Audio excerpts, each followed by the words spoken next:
आपल्या रयशिक्षण संस्थेचे अध्यक्ष आदरणीय पद्मविभूषण खासदार शरदचंद्रजी पवार साहेब यांच्या 85व्या वाढदिवसानिमित्त आपण आज या ठिकाणी event world record event on largest number of students attending A online seminar on dental hygiene awareness यावरती हा सेमिनार आयोजित केलेला आहे. आणि खऱ्या अर्थानं पवारसाहेबांचं जी दूरदृष्टी, त्यांचे जे नेतृत्व गुण आणि संस्थेप्रती त्यांची जी निष्ठा आहे त्या अंतर्गत त्यांनी आपल्याला या चालू अकॅडमिक वर्षी या संदेश दिलेला आहे की गुणवत्तापूर्ण शिक्षण हे, त्याचबरोबर विद्यार्थ्यांसाठी विविध क्षेत्रांमध्ये त्यांना कसं आपल्याला ॲब्सॉर्ब करता येईल आणि त्याच अनुषंगानं आपण रयत शिक्षण संस्था आमच्या मार्गदर्शक आदरणीय चंद्रकांत दळवी साहेब यांच्या अध्यक्षतेखाली आपण रयत शिक्षण संस्थेमध्ये एकूण 6,500 वर्गखोल्या आहेत आणि त्या वर्गखोल्यांमध्ये 4,500 इंटरॅक्टिव्ह पॅनल्स आपण बसवलेले आहेत. आणि मला असं कुठेतरी वाटलं की आपण हे 4,500 इंटरॅक्टिव्ह पॅनल आपण या ठिकाणी दिलेलं आहे. आपलं नेटवर्क एवढं मोठं आहे आणि असं एखादा इव्हेंट जर आपण याच्यावरती ऑर्गनाईज केला तर त्यामधील माहिती जी आहे ती खऱ्या अर्थानं विद्यार्थ्यांपर्यंत, आपल्या सर्व फॅकल्टीपर्यंत पोहोचेल. म्हणून एक उद्देश मनाशी बाळगला आणि एक मानस असं ठरवला की जर आपले ह्या इव्हेंटसाठी जर आपले विद्यार्थी जे आहेत शिक्षण संस्थेमध्ये विविध शाखेमध्ये, तर ते विद्यार्थी 2 लाख प्लस जर असेल तर हा वर्ल्ड रेकॉर्डसुद्धा होऊ शकतो. त्यासाठी हा एक छोटासा प्रयत्न आमचा होता आणि त्यासाठी आम्हाला ह्या कोपरगाव शहरातील डॉक्टर अंकित कृष्णानी यांचं मार्गदर्शनही लागलं, कारण त्यांच्याशी आम्ही MOU केलेला होता. उद्देश एवढाच आहे की रयत शिक्षण संस्था, कारण पवारसाहेबांचं जे नेतृत्व जे आहे त्यांनी गुणवत्ता शिक्षण प्रसार जो आहे किंवा ग्रामीण शिक्षणाचा प्रसार जो आहे तो अण्णांच्या स्वप्नाप्रमाणे पुढे चालू ठेवलेला. केवळ दात नीटपणे शास्त्रोक्त पद्धतीने दात ब्रशनं न घासल्यामुळे सुद्धा किती मोठं नुकसान होतं हे अनेकांनी अनुभवलेलं आहे. आणि म्हणून डॉक्टर अंकित कृष्णानी याच्या बाबतीमध्ये अधिक चांगल्या पद्धतीने आपल्या सगळ्यांना मार्गदर्शन करतील. आपल्या आरोग्याच्या दृष्टीने हा अत्यंत महत्वाचा भाग आहे. या कार्यक्रमासाठी आपण डॉक्टर अंकित कृष्णानी या अत्यंत निष्णात दंतशल्य चिकित्सक म्हणून काम करणाऱ्या व्यक्तिमत्वाला आमंत्रित केलेलं आहे. डॉक्टर अंकित गेल्या 7 वर्षापासून अधिक काळ या क्षेत्रामध्ये काम करत आहेत. इतकंच नव्हे तर ते आर्ट ऑफ लिव्हिंगचे प्रशिक्षक देखील आहेत.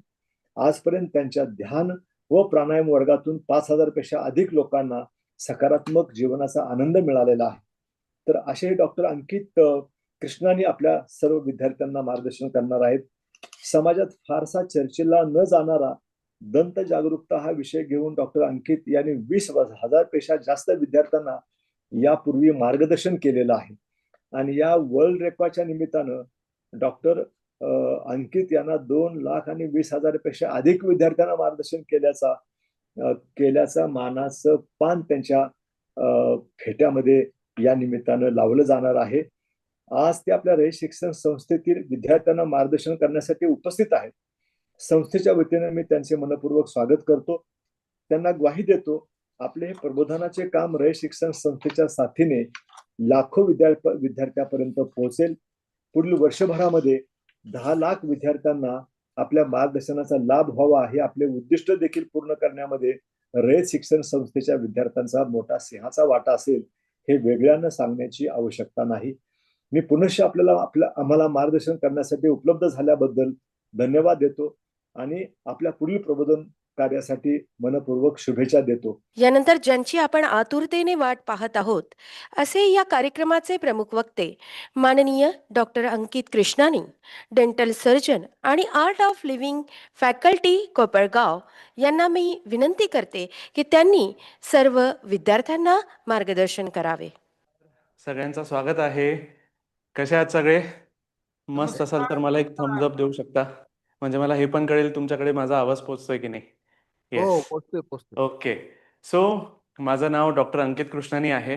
प्रोफेशनने मी एक डेंटिस्ट आहे, दातांचा डॉक्टर आहे आणि त्याच्यासोबतच आर्ट ऑफ लिव्हिंग या संस्थेमध्ये प्रशिक्षक पण आहे आणि तिथे मी लोकांना योग, प्राणायाम, ध्यान शिकवत असतो. तर बघा, जेव्हा मी क्लिनिकमध्ये असतो तेव्हा लोकांचे दात ठीक करून त्यांना स्माईल करण्यामध्ये हेल्प करतो आणि जेव्हा मी लोकांना योग, प्राणायाम, ध्यान शिकवतो तिथे पण मी लोकांना तणावमुक्त करून त्यांना स्माईल करण्यामध्ये हेल्प करतो. म्हणून मी स्वतःला एक नाव दिलंय, ते काय माहितीये? Smile expert. आणि जेव्हा माझं लेक्चर सुरू असतं तेव्हा माझ्या लेक्चरमध्ये माझ्या ऑडियन्ससाठी एक रूल खूप कंपल्सरी आहे आणि ते खूप स्ट्रिक्ट आहे. ते काय माहितीये? स्माईल करणं कंपल्सरी आहे. हा, खोटं असलं तरी चालेल ना. हा, आता मी बघतोय सगळे स्माईल करतात. आजचा लेक्चर पण आपल्या या स्माईल बद्दलच आहे, आपल्या दातांबद्दल आहे. अँड आय प्रॉमिस हा लेक्चर तुमच्या सगळ्यांसाठी खूप इंटरेस्टिंग असणार आहे. अशा खूप साऱ्या गोष्टी आपण बघणार आहोत जे तुम्ही पहिल्यांदा ऐकणार आहात. आणि मी तुम्हाला काही असे सिक्रेट टिप्स आणि ट्रिक्स सांगणार आहेत जेणेकरून तुम्ही तुमच्या स्माईलला अजून ब्राईट आणि अजून सुंदर बनवू शकता. आणि आपल्या लेक्चरमध्ये बरं का, आज शाहरुख खान आणि कॅटरीना कैफ पण येणार आहेत. ते कसं ते आपण बघू. पण हा लेक्चर सुरू करण्याच्या आधी माझा एक प्रश्न आहे तुमच्या सगळ्यांसाठी. हा लेक्चर मी 2 पद्धतीने घेऊ शकतो. एक आहे खूपच बोरिंग टाईपचा लेक्चर, जिथे मी फक्त बोलतोय आणि तुम्ही फक्त ऐकताय आणि मध्ये मध्ये झोपताय. आणि दुसऱ्या पद्धतीचा लेक्चर म्हणजे आपण एकमेकाशी संवाद साधू शकतो, इंटरॅक्टिव्ह ठेवू शकतो या लेक्चरला आणि मस्तीने, उत्साहाने, आनंदाने हा लेक्चर करू शकतो. तर तुम्हाला कोणत्या पद्धतीचा लेक्चर पाहिजे मला हात वरती करून सांगा. बोरिंग टाईपचा, फर्स्ट टाईपचा, की दुसरा वाला मस्ती, आनंद आणि उत्साह आणि इंटरॅक्टिव्ह वाला? जिथे पण तुम्ही असाल मला नक्की हात वरती करून सांगा. जे मेजॉरिटी म्हणेल ते आपण करू. येस, दुसऱ्या टाईपचा पाहिजे. पण दुसऱ्या टाईपच्या लेक्चरसाठी तुम्हाला पार्टिसिपेट करावं लागेल, सहभागी व्हावं लागेल. Are you all ready to participate? सहभागी व्हायला रेडी आहात? पुढचे 20, 30, 40 मिनिटं तुम्ही का लक्ष दिलं पाहिजे या लेक्चरमध्ये? काय भेटणार आहे या लेक्चरमधून? तर सगळ्यात आधी तर तुम्ही या लेक्चरमध्ये लक्ष दिलं पाहिजे जर तुम्हाला ही अवस्था नाही पाहिजे तर. बघा, आपण सगळे बघतो जेव्हा आपण म्हातारे होतो तेव्हा आमचे दात नसतात आमच्याकडे. खूप लोकांना आजूबाजू बघा, तुमच्या आजूबाजूला आजी आजोबा असतील, त्यांचे दात नसतात. आणि वृद्धपणामध्ये म्हातारे जेव्हा आपण होऊन जातो तेव्हा आपलं शरीर ऑलरेडी वीक झालेलं असतं, कमकुवत झालेलं असतं. तेव्हा जर दात पण नसतील तर आपलं जेवण कमी होतं. जेवण कमी झालं तर अजून आपण वीक होऊन जातो. म्हणून ऍक्च्युली दातांचा खरा महत्व काय आहे ते कधी कळतं माहिती आहे? जेव्हा आपण म्हातारे होऊन जातो. मला आठवतंय मी मुंबईला असताना तिथे प्रॅक्टिस करत असताना एक आजीबाई माझ्याकडे आला होता. त्यांचं जे दुखणं आहे ते ऐकून मला पहिल्यांदा कळालं की म्हातारपणी दात किती महत्वाचे आहेत. तेव्हा मला वाटलं मला तर माझ्या म्हातारपणी दात पाहिजेच. त्या आजीबाईंना फक्त 2 दाढी होत्या, वरची एक दाढ आणि खालची एक दाढ. तर माझ्यासमोर त्या त्यांच्या मुलाला समजून सांगत होत्या. मी त्यांना सांगितलं होतं तुम्हाला दात बसवायला एवढं एवढं खर्च येईल. तेव्हा त्यांचा मुलगा म्हणाला, सर आता तर एवढी परिस्थिती नाही, आम्ही नंतर विचार करून तुमच्याकडे येऊ. तेव्हा त्या आजीबाईंनी माझ्या समोर त्यांच्या हाताच्या सोन्याच्या बांगड्या काढून त्यांच्या मुलाला दिल्या आणि म्हणाला की हे सोनं माझ्या काही कामाचं नाहीये, या वयामध्ये माझे दातच माझं दागिना आहे. आणि त्या सांगत होत्या कसं 3 वर्षांपासून ह्या 2 दाढींवर फक्त ते जेवण करताय आणि किती संघर्ष करताय जेवणासाठी. त्यांची आवडीची भाजी त्यांनी खाल्ली नाहीये किती वर्षांपासून. त्यांचा वेट कमी झालेला दिसत होता आणि त्या सांगत होत्या की कसं एवढ्या वर्षांपासून त्यांना संघर्ष होतोय, त्यांना चक्कर येते कारण त्यांचं जेवण व्यवस्थित होत नाहीये. तर सोन्याच्या बांगड्या त्यांना नको पाहिजे होत्या, पण त्यांना दात पाहिजे होते. तर जर तुम्हाला पण तुमच्या म्हातारपणी दात पाहिजे असतील तर हा लेक्चर तुमच्यासाठी खूप महत्वाचा आहे. नाहीतर असं तुम्हाला पुढे जाऊन कवळी घालावी लागेल. आणि आम्हाला पाहिजे तुम्ही सगळे 100 वर्षाचं आयुष्य जगा, पण जेव्हा तुम्ही 100 वर्षाचे व्हाल तेव्हा असं नाही झालं पाहिजे. तर हे जर तुम्हाला नाही पाहिजे तर हा लेक्चर खूप महत्वाचा आहे. आणि अशी परिस्थिती ते म्हणतात ना, जेव्हा जब दात थे तो बदाम नहीं थे, जब बदाम आए तो दात नहीं है. असं जर नाही पाहिजे तर हा लेक्चर खूप महत्वाचा आहे. अजून काय भेटणार आहे तुम्हाला या लेक्चरमध्ये? पैसा मी नाही देणार आहे. पण जर हा लेक्चर तुम्ही व्यवस्थित ऐकला आणि या लेक्चर मधला जो नॉलेज आहे तो तुमच्यासोबत राहिला तर आय प्रॉमिस तुमचे हजारो लाखो रुपये मी वाचू शकतो. बघा, कारण पहिली गोष्ट दातांमध्ये भारतामध्ये दातांचा जो ट्रीटमेंट आहे तो खूप महाग आहे. कारण जे पण डेंटल मटेरियल आम्ही यूज करतो ते इम्पोर्ट केलं जातं. दुसरं, सरकारी हॉस्पिटल्समध्ये पण तुम्हाला दातांचं ट्रीटमेंट सहसा बघायला भेटणार नाही. आपण कुठेतरी हे बघायला विसरतो की जर आपण बघा जे पण आपण जेवण खातो, जेवतो, ते जेवण पोटामध्ये जाऊन त्याचं पाचन होतं आणि ते रक्तामध्ये जाऊन मिळतं. त्याचे न्यूट्रियन्स, विटामिन्स, मिनरल्स हे रक्तामध्ये ऍब्झॉर्ब होतात. पण ही सगळी प्रक्रिया सुरू कुठून होते? दातांपासून. मी नेहमी म्हणत असतो तुम्ही कितीही चांगले पदार्थ खा, बदाम खा, काजू खा, पण जर तुम्ही ते व्यवस्थित चावले नाही तर त्याच्या आतलं काहीही गुण तुमच्या रक्तामध्ये जाणार नाहीये. आणि ते बदाम आणि काजू कुठे भेटतील तुम्हाला माहितीये? नेक्स्ट डे बाथरूम मध्ये. कारण आपलं पोट, आपली पाचनक्रिया ही जोपर्यंत आपण जेवणाचे छोटे तुकडे करून देत नाही ती त्याला पचवू शकत नाही. म्हणूनच जर आपल्याकडे दात नसतील, आठवण करा, जर कधीतरी तुम्हाला एखाद्या दाताला दुखत असेल तर दुसऱ्या बाजूला तुम्ही कसं तसं जेवण करण्याचा प्रयत्न केला किंवा जेवण फक्त गिळत राहिलात, तेव्हा काय होतं? पोटाचे विकार सुरू होतात. ऍसिडिटी, कॉन्स्टिपेशन आज एवढं कॉमन झालेलं आहे, तुम्ही आजूबाजूच्या मेडिकल स्टोअर्समध्ये जाऊन विचारा की तुम्ही दिवसभरामध्ये किती ऍसिडिटीच्या आणि कॉन्स्टिपेशनच्या गोळ्या देतात. ते सांगतील तुम्हाला 50-100 तर सहजच. आणि मी नेहमी माझ्या फिजिशियन डॉक्टर्सला पण सांगत असतो की जेव्हा पण तुमच्याकडे कोणी पेशंट आले, त्यांचे पोटातलं काही विकार असेल, तर पहिले त्यांचे दात मोजा. त्यांचं मूळ कारण दातामध्ये, त्यांना दातच नसतात, ते फक्त जेवण गिळताय, मग पाचन क्रिया जी आहे ती पूर्ण अव्यवस्थित होऊन जाते.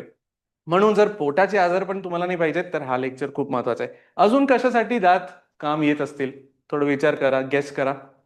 हे काहीतरी युनिक आहे, तुम्ही याच्याबद्दल विचार केला नसेल. बोलण्यासाठी. कसं? तुम्ही माझ्यासोबत करून बघा. आपण सगळे एकत्र एक शब्द बोलू, सरस्वती. बोला माझ्यासोबत, सरस्वती. सरस्वती. हे बघा, जेव्हा आपण हा स शब्द उच्चार करतो ना, तेव्हा दोन दातांच्या मध्ये जी हलकीशी फट असते, त्या फटीमधून जे हवा बाहेर निघते, त्याच्यातून आपल्याला स हा शब्द उच्चार करता येतो. अजून एक करून बघू. माझ्यासोबत म्हणा, 55. 55. याच्यामध्ये काय होतंय, जेव्हा आपण फ म्हणतोय तेव्हा वरचे दात खालच्या ओठाला टच होतात, तेव्हाच आपल्याला फ हा शब्द म्हणता येतो. तुम्हाला माहिती आहे, खूप इंटरेस्टिंग, जेव्हा माझ्या क्लिनिकमध्ये असे काही पेशंट येतात ज्यांना समोरचे दात नसतील, एक दात नसेल, तर सरस्वती बोलताना सिट्टी येते तोंडातून त्यांना व्यवस्थित उच्चार करता येत नाही. म्हणून बोलण्यासाठी पण दात खूप महत्वाचे आहेत. अजून काय? अच्छा, या पिक्चरमध्ये बघा, काय नोटीस करताय तुम्ही? या माणसाचा एक दात नाहीये. खूप लोक म्हणतील याला एक दात नाही, बरोबर, हे नोटीस केलं. पण तुम्ही नोटीस केलं त्याला एक आयब्रो पण नाहीये? नाही. सहसा आपलं तिथे लक्ष गेलं नाही का? कारण आपला स्माइल, आपल्या चेहऱ्याचा, आपल्या पर्सनॅलिटीचा खूप मोठा भाग आहे. सो सगळ्यात जास्त कॉमन दातांना होणारा प्रॉब्लेम काय आहे? दातांना कीड लागते. असं या पद्धतीने काळे डाग होऊन जातात दातांना, किंवा ती कीड पुढे वाढली तर दातामध्ये असा मोठा खड्डा पण होऊन जातो. सो ही दातांना कीड लागते म्हणजे नेमकी काय? दातात काही छोटे किडे असतात का जे दाताला खातात? या व्हिडिओमध्ये दाखवल्याप्रमाणे असं काय आहे का? नाही. दातांना खाणारे कोणते पण किडे नसतात. तुमच्या आजूबाजूला कधी कधी मी बघतो गावांमध्ये काही झोलाछाप डॉक्टर असतात, त्यांच्याकडे लोक गेल्यावर ते त्यांचे दात चेक करतात आणि तिथून किडा काढून दाखवतात. बघा, सांगतात बघा, हे तुमच्या दातामध्ये हा किडा होता म्हणून तुमचा दात दुखत होता. असं काहीही नाही. बघा, आपला दात कशाने बनलेला आहे? कॅल्शियमने. कॅल्शियम हा एक मिनरल आहे. जर तुमचा दात काढून आपण जमिनीत जरी पुरला तरी 400, 500, 1000 वर्षानंतर पण तो दात तसाच भेटेल. बघितलं असेल, जेव्हा डेड बॉडीज आपण जमिनीतून बाहेर काढतो खोदून, तेव्हा त्यांची हाडं आणि दातं तशीच असतात. का? कारण हाडं आणि दातं हे कॅल्शियमने बनलेले असतात आणि कोणता पण बॅक्टेरिया, व्हायरस, फंगस किंवा कोणता पण किडा कॅल्शियमला खात नाही. मग जो दात जमिनीत पुरल्यावर पण सडत नाही, कुजत नाही, त्याला कीड लागत नाही, तो तोंडामध्ये का सडतो ते बघूया. तर दातांना कीड कशी लागते? पहिले तर आपण जे पण खातो ते दातांमध्ये अडकून राहतं आणि दातांमध्ये हे अडकून राहिल्यावर आपल्या तोंडामध्ये काही बॅड बॅक्टेरिया असतात. ते बॅक्टेरिया या जेवणाला सडवतात, कुजवतात, किंवा असं म्हणा त्या जेवणाला खातात आणि खाल्ल्यावर ते आपल्या दातांवर ऍसिड सोडतात. आता तुम्हाला हा व्हिडिओ घाण वाटत असेल पण विचार करा, जेव्हा तुम्ही ब्रश करत नाही आणि तुमच्या दातांमध्ये असाच याच प्रकारे जेवण अडकून राहतं, तेव्हा हे सगळं होतंय तुमच्या दातांवरती. सो हे जे बॅड बॅक्टेरिया आहेत ते जेवणाला कुजवतात. सिंपल आहे. कोणत्या पण जेवणाचा पदार्थ जर मी इथे ठेवून दिला एका टेबलवर, 2 दिवसानंतर आलो तर काय होईल? ते जेवणाचा पदार्थ सडेल, कुजेल. हीच प्रक्रिया गटरीमध्ये पण होते, सीवेज लाईन मध्ये. तिथे पण जेवण सडतंय, कुजतंय, म्हणून तिथून वास येतोय. ही सेम टू सेम प्रक्रिया, फर्मेंटेशनची प्रक्रिया आपल्या तोंडामध्ये होते आणि त्या प्रक्रियेमध्ये ऍसिड तयार होतो. हा ऍसिड जिथे पण दातावर पडतो तिथे दाताला काळा डाग येतो. तर इथे इथला जो कॅल्शियम येतो निघून जातो आणि दातामध्ये एक छोटासा खड्डा तयार होतो. मग तिथे अजून जेवण अडकायला सुरू होतं, मग ते अजून सडतं, कुजतं, परत ऍसिड तयार होतो. असं करून करून दाताची जी मेन नस आहे तिथपर्यंत कीड पोचून जाते. तेव्हा असहनीय दुखणं दातांमध्ये होत असतं. ऍसिड, हा ऍसिड दातावर पडल्यामुळे दातांना कीड लागते. मग आता दातांना कसं वाचवायचं? या पोस्टरमध्ये एकदा क्लिअर केलेलं आहे. जेवण दातांमध्ये अडकतं, त्याला बॅक्टेरिया जेवणाला कुजवतात आणि करतात. हा ऍसिड दातांवर पडल्यामुळे दातांना कीड लागते. म्हणजे दातांचा मोठा शत्रू काय आहे? माझ्या मागे म्हणा, ऍसिड. दातांचा सगळ्यात मोठा शत्रू काय आहे? ऍसिड. दातांचा सगळ्यात मोठा शत्रू काय आहे? ऍसिड. हे का महत्वाचं आहे? कारण जर हे एक गोष्ट आपल्याला कळाली तर पुढचं लेक्चर तुम्हाला पूर्ण कळणार आहे. सो आता दातांमध्ये ही प्रक्रिया होऊ नये म्हणून काय करावं लागतं? आपण जेवण अडकू देऊ नये म्हणून काय करतो? ब्रश करतो दातांना. पण मला सांगा, तुमच्यापैकी किती लोक अशा पद्धतीने ब्रश करतात? हात वरती करून सांगू शकता मला? जर तुम्ही असं ब्रश करत असाल तर ही पद्धत चुकीची आहे. खूप लोकांना, जर तुमचा पण ब्रश असं झालं असेल तर कितीही तुम्ही ब्रश केलं, कितीही चांगली पेस्ट वापरली तरीही काही उपयोग होणार नाहीये. ब्रश 3 महिन्यानंतर चेंज करणं खूप आवश्यक आहे. आता ब्रश कसं करायचं ते पण बघून घेऊ. सर्वसाधारण आपण युजली जी टेक्निक सगळे यूज करतात ती कशी असते? आपण ब्रश घेतो आणि दातांवरती पुढे मागे असं हॉरिझॉन्टल पद्धतीमध्ये ब्रश आपण स्वच्छ करत असतो. ही पद्धत पूर्णपणे चुकीची आहे. या पद्धतीने ब्रश करायचं नाहीये. बघा, तुमच्या जीवनातला एवढा मोठा भाग, ही एवढं मोठं स्किल आहे जे अजून तुम्ही रोज करता पण चुकीचं करताय. असं केल्यावर हिरड्यांची पण झीज होते, हिरड्या खाली सरकतात आणि जसं मी दाखवलं दातांची पण झीज होते. या पद्धतीने ब्रश करायचा नाहीये. या पद्धतीने ब्रश केल्यामुळे अजून एक प्रॉब्लेम होतो. बघा, सगळ्यात जास्त जेवण अडकतं ते कुठे अडकतं? 2 दातांच्या मध्ये, जिथे 2 दातांच्या मध्ये गॅप असतो. तर जेव्हा आपण हॉरिझॉन्टल ब्रशिंग करतो तेव्हा उलट आपण त्या जेवणाच्या कणांना अजून खोल ढकलतोय. तर या पद्धतीने ब्रश न करता कोणती पद्धत यूज करायची? हे बघा, ब्रश अशा अँगलवर डायरेक्ट हिरड्यांवर ठेवायचा आहे आणि थोडंसं पुढे मागे असं स्वाईप करून, म्हणजे हिरड्या आणि दातांच्या मध्ये पण तो ब्रश थोडासा गेला पाहिजे, असं तो ब्रश तिथे ठेवून मग खाली स्वाईप करायचंय, जसं इथे दाखवलं जात आहे. थोडं खाली स्वाईप करायचंय. सो टेक्निक काय आहे? ब्रश घेऊन डायरेक्ट हिरड्यांवर ठेवायचंय आणि खाली स्वाईप करायचंय, मग खालून वरती स्वाईप करायचंय. म्हणजे सी शेप मध्ये आपल्याला ब्रशिंग करायची. व्हर्टिकल ब्रशिंग सी शेप में, म्हणजे वरतून खाली, खालून वरती, वरतून खाली, खालून वरती. खूप लोक इथेच थांबून जातील आणि आतल्या बाजूला ब्रश करणार नाही. आतल्या बाजूला आपण काय प्रॉब्लेम येतो? दात असे गोलाकार आहेत पुढचे दात आणि आपला ब्रश स्ट्रेट असतो. जेव्हा आपण इथे घेऊन जातो तेव्हा तो ब्रश अडकतो आणि पूर्णपणे दातांना टच पण होत नाही. आपल्याला वाटतं की ब्रश झालेला आहे. तर यासाठी खूप लॉजिकल काय करायचंय? फक्त ब्रश स्ट्रेट धरायचंय, सरळ धरायचंय आणि आतल्या बाजूला ब्रश करत करत, या पद्धतीने आतल्या बाजूला ब्रश करत करत तुम्ही मागे जाऊ शकता आणि आतून पण तुम्ही स्वाईप करा. सो बाहेर पण केलं, वरतून खाली, खालून वरती, व्हर्टिकल मोशन मध्ये आतून पण केलं. मग वरची बाजू जिथे आपण जेवणाची छोटी तुकडे होतात, आणि एक जागा जी आपण विसरून जातो ती आहे 4 कॉर्नर्स. त्याच्यामध्ये पण काय प्रॉब्लेम होतं? समजा तुमचा ब्रश असेल आणि तुम्ही पुढे मागे असं ब्रश करत आहात, तर ते ब्रश कधीतरी मागे जाऊन लागतं. एकदा लागलं की आपण एक कुठेतरी सबकॉन्शियसली आपण भीतो मागे जाण्यासाठी. मग कळत न कळत आपण फक्त पुढच्या दातांनाच ब्रश करत असतो. म्हणून सगळ्यात जास्त कीड लागण्याचं प्रमाण कुठे आहे माहितीये? अखेरच्या दाढीला. कारण ती स्वच्छच होत नाही. म्हणजे काय करायचंय? सगळं झाल्यानंतर अखेरला ब्रश हळुवार मागे घेऊन जायचंय, स्लोली. कारण तुम्ही जोरात घेऊन गेलात तर मागे जे टिश्यू आहे तिथे लागेल. म्हणून हळुवार घेऊन जायचंय आणि राईट लेफ्ट फिरवून घ्यायचंय, या पद्धतीने. असं करून 4 कॉर्नर्स, म्हणून 4 ठिकाणी आपल्याला ब्रश फिरवायचा आहे. एक आहे बाहेरची बाजू, तिथे ही पद्धत यूज करायची. परत एकदा बघून घेऊयात आपण. ब्रश हिरड्यांवर ठेवून खाली स्वाईप करायचा आहे. इथे मागे व्हिडिओमध्ये बघा, हिरड्यांवर ठेवून असं खाली स्वाईप करायचंय.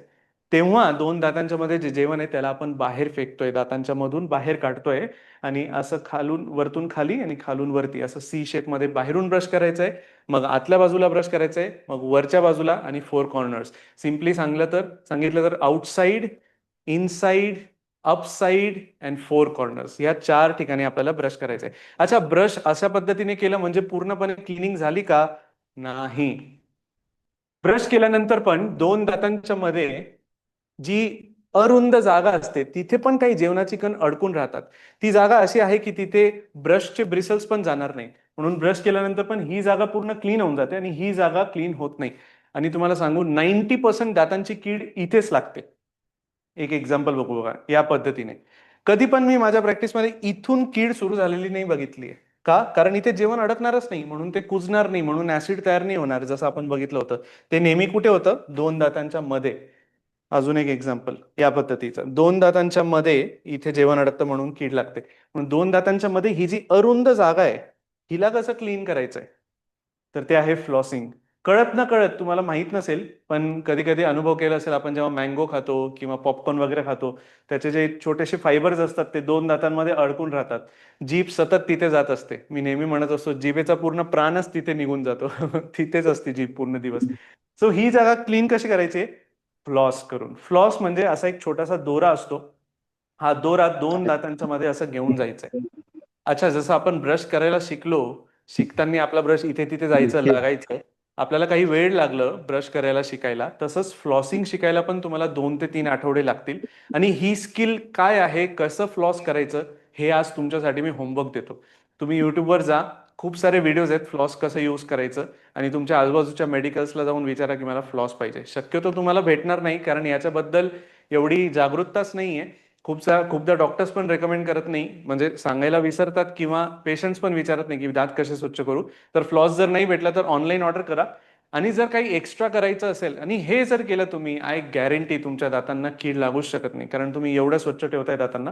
रोज जरी शक्य नसेल तरी आठवड्यातून 3दा जरी तुम्ही फ्लॉस केलं तर खूप इम्पॉर्टंट आहे. आणि हा फ्लॉस आणि ब्रश रात्री करणं खूप खूप इम्पॉर्टंट आहे. बघा, दिवसभर आपली काहीतरी गतिविधी चालू असते, आपण पाणी पितोय, जीभ हलवतोय, बोलतोय, या सगळ्या गोष्टी. पण रात्रीचे जे 8 ते 9 तास आहेत, ते आपण जे पण खातोय ते दातांमध्ये अडकून राहतं. 8 ते 9 तास त्या जेवणाच्या कणांना वेळ भेटतं सडण्यासाठी, कुजण्यासाठी. म्हणून रात्रीचा ब्रश सकाळच्या ब्रशपेक्षा जास्त इम्पॉर्टंट आहे. आता काही लोक मस्त रिलॅक्स झाले, म्हणजे सकाळी ब्रश नाही करायचं का? नाही, सकाळी पण करायचं आहे. मी नेहमी म्हणत असतो, जर तुम्ही रात्रीचा ब्रश केला तर तुमचे दात तुमच्या सोबत राहतील, आणि सकाळचा ब्रश तुम्ही केला तर तुमचे मित्र तुमच्या सोबत राहतील. कारण जर तुम्ही सकाळचा ब्रश नाही केला तर तोंडातून वास येणार आहे. म्हणून रात्रीचा ब्रश आजपासून सुरू करा, जर तुम्ही करत नसाल तर. खूप लोक हा इम्पॉर्टंट ब्रश जो आहे तो विसरून जातात. सकाळी चा ब्रश पण इम्पॉर्टंट आहे, पण रात्रीचा त्याच्यापेक्षा खूप खूप इम्पॉर्टंट आहे. आणि हे सगळं होऊन पण काही लोक म्हणतात माझ्या तोंडातून वास काय येतो, तर त्याचा 70% to 80% लोकांमध्ये तोंडाचा वास येण्याचं सगळ्यात मोठं कारण काय माहितीये? आपण जीभ स्वच्छ करायला विसरतो. हा एक जिभेचा व्हिडिओ आहे. आपण जिभेमध्ये झूम इन करणार आहोत आणि बघणार आहोत ही जीभ कशी बनलेली आहे. आपल्याला वाटतं ती स्मूथ आहे, पण ती स्मूथ नाहीये. जिभेमध्ये छोटे छोटे असे प्रोजेक्शन्स आहेत.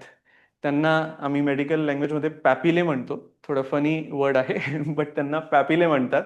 जर तुम्ही झूम इन करत गेलात, अजून झूम इन करत गेलात, तर असं या प्रकारचे पॅपिले असतात जिभेवरती. आणि यांच्यामध्ये पण आपण जे पण खातो, दूध पितोय, चहा पितोय, त्याची एक थर जिभेवरती साठून राहते.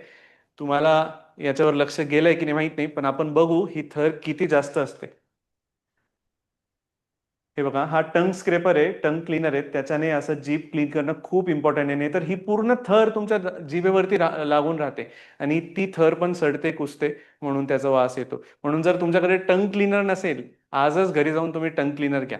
सो 2दा ब्रश करणं, आठवड्यातून मिनिमम 3दा फ्लॉस करणं, आणि टंग क्लिनिंग रोज करणं, हे आपलं बेसिक रुटीन आहे. आता तुमच्यापैकी काही लोक म्हणतील, अरे बापरे, एवढं करायचंय का दातांसाठी? म्हणजे अर्धा तास याच्यातच जाईल. नाही, 5 ते 10 मिनिटच लागतील तुम्हाला ही सगळी प्रक्रिया करण्यासाठी. आपण बघितलं होतं ते किडे दाताला जेवणाला कुजवतात, मग तिथून ऍसिड तयार होतो. म्हणून आपण बघितलं दातांचा मोठा शत्रू कोण आहे? सगळ्यात मोठा शत्रू ऍसिड. तर ऍसिड फक्त आत जेवण सडल्यामुळे नाही, तर बाहेरून पण आपण जे खातो त्याच्यामध्ये पण ऍसिड असू शकतं. तर काही लोकांना लिंबू खाण्याची सवय असते. काही लोकांना मी बघतो असतात, काही पेशंट, मी तुम्हाला फोटोज दाखवतो. काही लोकांना कोल्ड्रिंक खूप आवडते. कोल्ड्रिंकमध्ये कार्बोनिक ऍसिड असतं, लिंबूमध्ये सिट्रिक ऍसिड असतं, चहा कॉफी हे पण ऍसिडिक असतं. काही लोकांना चिंच खूप आवडतात, किंवा चिचुक्यांचे ते चिचुके खातात, चिंचांचे जे बी आहेत ते, त्याच्यामध्ये टार्टरिक ऍसिड असतं. आवळ्यामध्ये पण सिट्रिक ऍसिड असतं, आणि अजून एक ठिकाणी ऍसिड असतं. हे खूप इग्नोर्ड आहे, हे नक्की याच्यावर लक्ष द्या. पोटातला ऍसिड, HCl, हायड्रोक्लोरिक ऍसिड, हे सगळे ऍसिड दातांवरती जेव्हा पडतात तेव्हा दातांना त्याची हानी होते, दातांचा कॅल्शियम निघून जातो, आणि दातांची प्रॉब्लेम सुरू होते. कसं, ते पण आपण उदाहरण बघून घेऊ. बघा, हा एक माझा पेशंट आहे. त्यांना निंबू खाण्याची खूप सवय होती, म्हणून निंबूचा जो सिट्रिक ऍसिड आहे तो पुढच्या दातांवर परत परत लागत होता, म्हणून इथला कॅल्शियम त्यांचा निघून गेलेला आहे.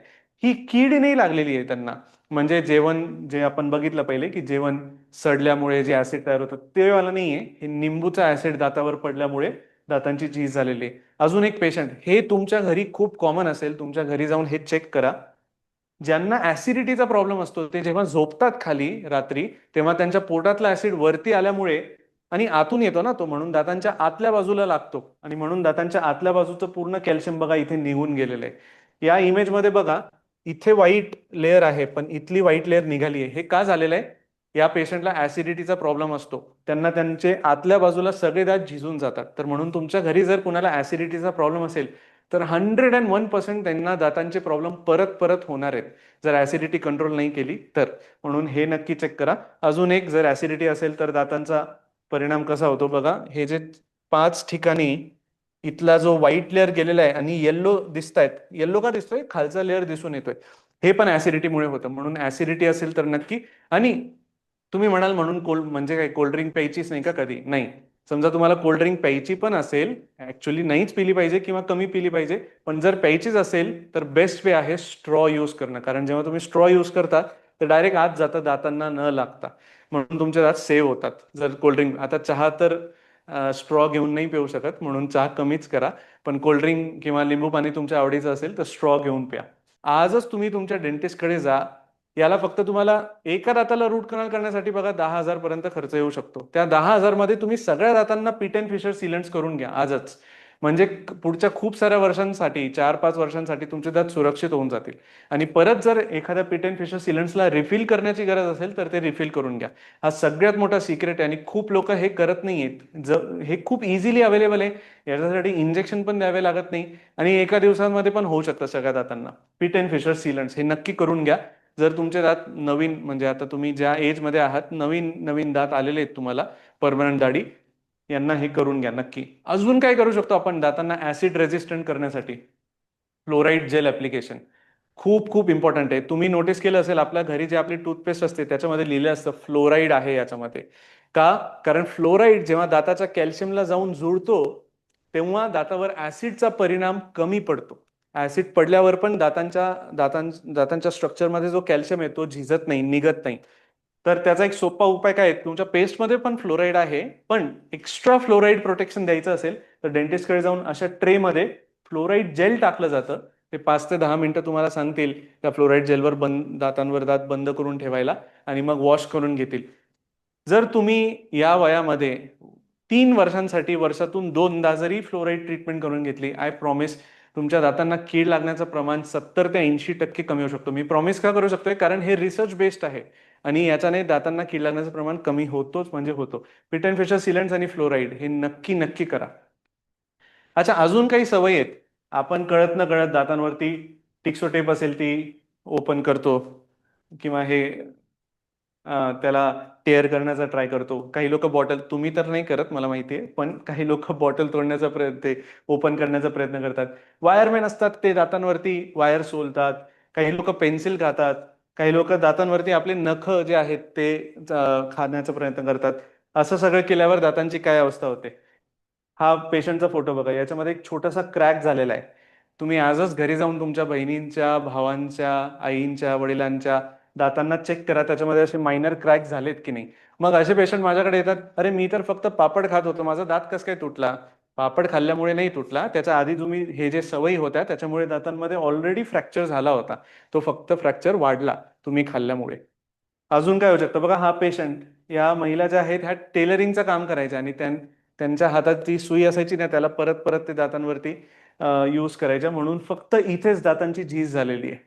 सो हे पण नाही करायचंय. या पेशंटला नख खाण्याची सवय होती म्हणून दात बघा इथे कसे तुटले आहेत, झिजले आहेत. म्हणून ह्या सगळ्या सवयी जर तुम्ही करत असाल तर आजच तुम्ही ते सवयी बंद करा. अजून एक सवय आहे, ती आहे कळत न कळत आपण रात्री काही लोक दातांवर दात खातोय. असं झाल्यावर दातांची वरची लेअर पूर्ण फ्लॅट होऊन जाते बघा, असं घासले जातात दात एकमेकावर. खूप स्ट्रॉंग बाईट फोर्स असते आपली आणि ही वरची लेअर कमी होत होत होत होत एवढी कमी होऊन जाते की दात पूर्ण फ्लॅट होऊन जातो आणि दाताच्या आतली जी नस आहे ती उघडी पडते. असं झाल्यावर अशा पेशंट्समध्ये सगळ्या दातांना ट्रीटमेंटची गरज पडते. सगळ्या म्हणजे सगळ्या, कारण सगळ्या दातांची झीज झालेली असते. खूपदा सगळ्या दातांना रूट कनाल करून कॅप लावावी लागते. हे रेअर नाहीये. तुमच्या घरी पण कोणाला ही प्रॉब्लेम असेल आणि तुम्हाला लक्षात आलं नसेल, जर तुमच्या घरी कोणाला वाटत असेल की माझे दात पहिले मोठे होते आणि ते छोटे झालेले आहेत, ते छोटे नाही झालेत, ते घासले गेलेत, झिजलेत, ते दातांवर दात परत परत रात्री ग्राइंड केल्यामुळे, ब्रुक्सिझम म्हणतात त्याला. याला प्रिव्हेंट करण्याचा उपाय फक्त 1500, 1200, 1500, 2000 रुपये तुमचा हा उपाय होऊन जाईल. ते काय माहितीये? असा नाईट गार्ड घालणं. दातांवर जर तुम्ही असा नाईट गार्ड घालला तर तो नाईट गार्ड झिजून जाईल पण तुमचे दात प्रोटेक्टेड राहतील. या वयामध्ये किंवा नंतर पण कोणीही तुम्हाला जर प्रेरित केलं की तुम्ही तंबाखू, गुटखा, मावा, सुपारी, खैनी, जर्दा, चुना या सगळ्या गोष्टींचं एकदा ट्राय करून बघा, खाऊन बघा काय होईल. या गोष्टींची जर तुम्हाला सवय लागली तर तुमच्या जीवनाचा पूर्ण युटर्नच होऊन जाईल. या गोष्टींची सवय लागल्यामुळे एकदा तुम्ही खायला सुरू केलं, तुम्हाला वाटेल एकदा खाल्ल्यावर काय होईल, नाही. एकदा तुम्ही खायला सुरू केलं तर तुम्हाला याची अशी सवय लागेल की तुम्ही याच्या विना राहू शकणार नाही. जसं चहा पिणाऱ्या लोकांना चहा बंद केली तर डोकं दुखायला लागतं, कामामध्ये फोकस राहत नाही, तसं तंबाखू, सुपारी, जर्दा, चुना हे सगळे जे मादक पदार्थ आहे हे खाणाऱ्या लोकांना जेव्हा ते तंबाखू बंद करतात त्यांचे हात थरथरतात, आपलं घाम सुटायला सुरू होतं, त्यांच्या कामामध्ये त्यांचा फोकस लागत नाही.